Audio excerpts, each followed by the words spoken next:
Hey everyone, this morning I went skiing and didn't get back until the afternoon. Then I made a cold salad for dinner.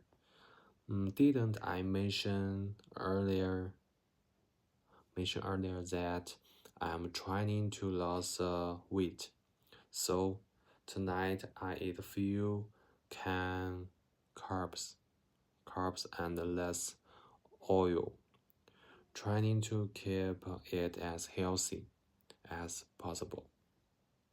Then I watched some anime, and before I know it, it was time for bed. Today I'm inex- inexability, inexplicably, sorry,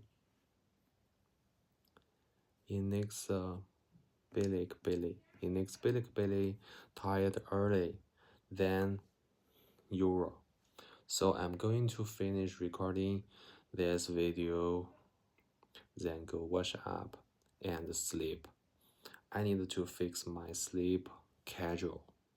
I've been going to bed a bit too late every day. Tomorrow I'm going to training legs again. That exciting legs day once more. Alright, everyone, that's it for today. I will see